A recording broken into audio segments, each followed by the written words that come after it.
სკამი ფანჯარასთან. გიოს არ უყვარდა დღესასწაულები.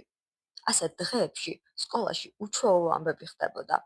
კედლებზე ფერადი წარწერები ჩნდებოდა, მასწავლებლები განსაკუთრებულად იღიმოდნენ. ბავშვები კი უფრო ხმამაღლა საუბრობდნენ, ვიდრე ჩვეულებრივ. იმ დილასაც ასე იყო. დაფაზე დიდი ასოებით ეწერა. 1 ივნისი, ბავშვთა დაცვის საერთაშორისო დღე. გიომ ჩანთა უხმოდ დადო და თავისი ადგილი დაიკავა ბოლო მერხთან, ფანჯარასთან.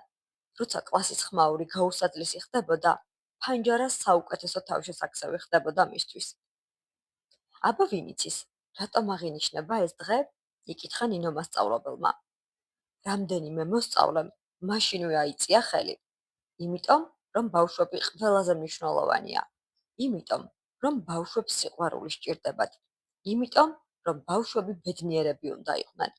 მასწავლებელმა გაიღიმა. ყოჩახ, რა კარგი პასუხებია. აღფრთოვანდა იგი. თუმცა მოდით დავაზუსტოთ მოვლენები. მოსწავლეებიც ინტერესით მოემზადნენ ამბის მოსასმენად.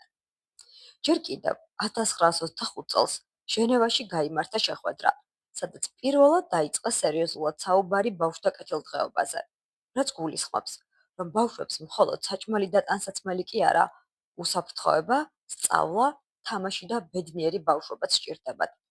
ანუ მაშინვე დააწესეს ეს დღე? იკითხა თაკომ. არა, უარის ნიშნად თავი გააქნია მასწავლებელმა. წლების შემდეგ მეორე მსოფლიო ომი დაიწყო. ბევრი ქალაქი დაინგრა. უამრავი ბავშვი დარჩა სახლის, სკოლისა და ოჯახის გარეშე.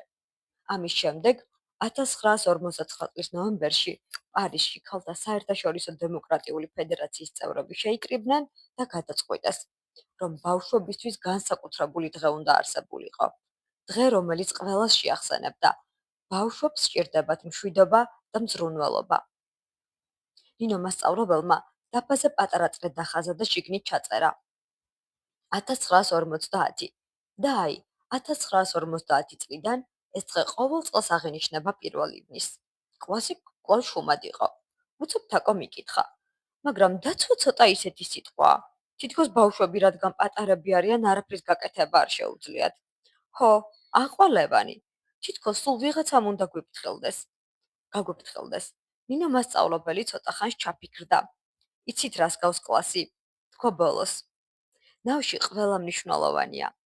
ვინც ბევრს ლაპარაკობს ისიც, ვინც ჩუმად ზის ისიც. და თუ ერთი ადამიანი თავს მარტოდ გრძნობს, ნავი ამას მაინც გრძნობს. ესე იგი, კლასი ძალიან გავს ნავს. გიომ თვალები დახარა.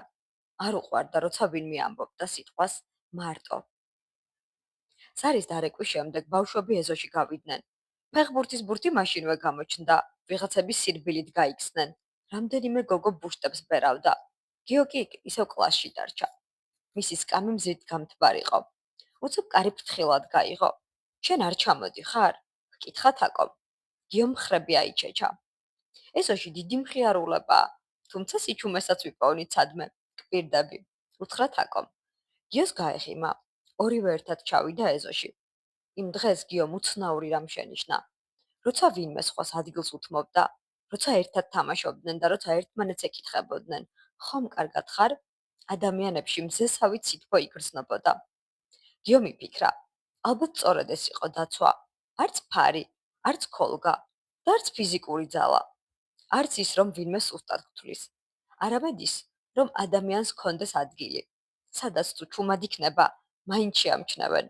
სადაც მისთვის ყოველთვის იქნება სკამი. თუნდაც ფანჯარასთან. ახლა კი მოდი ვუპასუხოთ შეკითხვებს. რა იგრძენი, როცა გიო მარტო დარჩა? ასევე შენი აზრით გაგვიზია შეკითხვაზე, რა არის დაცვა? და ბოლოს, როგორ შეგვიძლია ვიყოთ მეგობრები და დავიცვათ ერთმანეთი? იქნებ შენი სუპერძალა ერთმანეთის დაცვა და მეგობრების გაფრთხილებაა.